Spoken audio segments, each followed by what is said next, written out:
Hi, this is Natalie, and this video is about why the job search is so hard. The reason I'm making this video is because I hear this often. People just say in random conversation, they're just like, why is the job search so hard? Why does it have to be like this? We don't understand. So that's why we're going to talk about that today. In this video, what you're going to learn. So how the recruiting process is broken and how to get around it. Why you're not having great success in your job search right now, and how your resume can be stopping you from getting noticed.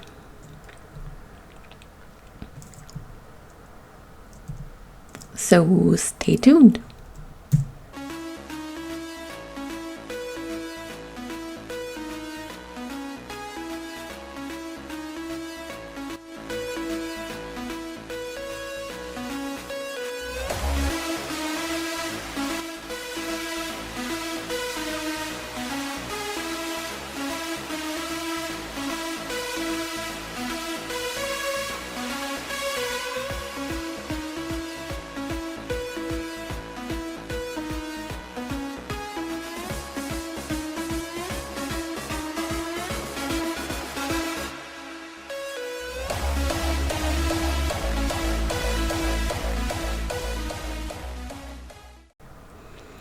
So the process is broken. So you may have noticed that it's 1,000,000 to 1, meaning 1,000,000 resumes to one employer.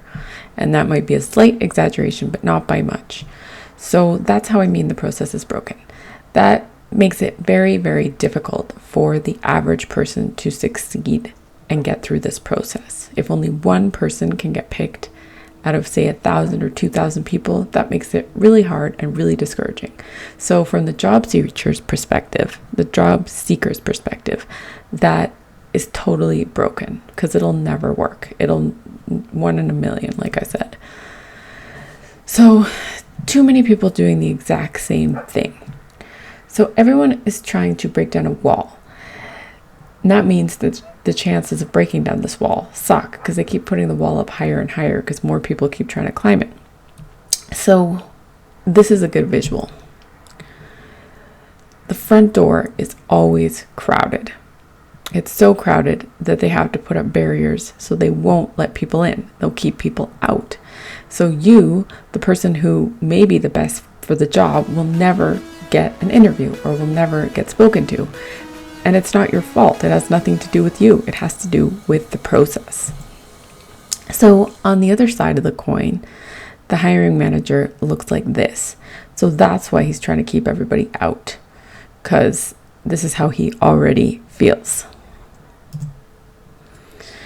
Another big part of the problem is, and this problem stems from having too many resumes to sift through, is that a lot of the times organizations use keywords to distinguish the good candidates. And I tell you, keywords to distinguish whether or not you're a good fit for the role is awful. It's completely weird because how could you ever figure out if a person is good for the role, if you can work with that person, if they have a good vibe, if they're a good fit, if they're going to get along with the people in the building? You have no idea from keywords. And that's all that they go on to bring people in for an interview. And I tell you, anybody could write good keywords on their resume. Even a robot. Actually, a robot would probably get all the keywords right in an instant. But they don't want to hire a robot. So that's part of the problem. So, solution. Obviously, you're thinking now, okay, I understand. I can't rely on this process anymore because it has failed me up until now, and it's going to continue to fail me because the process is broken. It's not you, it's the process. So solution, bypass the broken process. So the way in which you do that is you talk to the people, because there's the wall between you and the hiring manager, you and the person you want to speak to. And that wall is the process. So you want to get around that wall, not have to go through the front door. So I call it my side door application technique. So doing something different.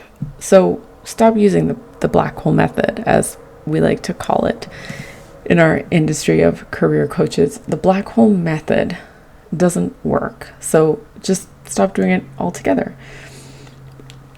And the solution is to do something completely different.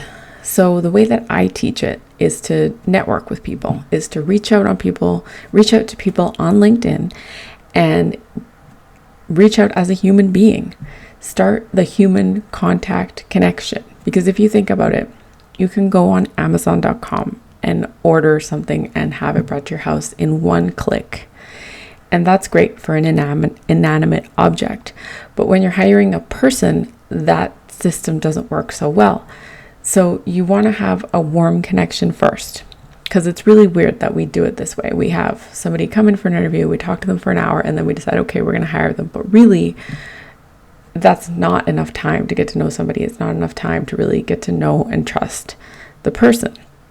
So networking is where it's at. So get on LinkedIn, use connections, and I have a free guide that you can download at my website, nataliefisher.ca. And in the guide, I'll show you how to start reaching out with word-for-word scripts so that you can start talking to your hiring managers directly and bypassing the wall. So my favorite solution is use stories to distinguish yourself as a real person. So breaking the rules is so important here in the job search nowadays. You got to tell stories on your resume in interviews. You want to be a storytelling machine.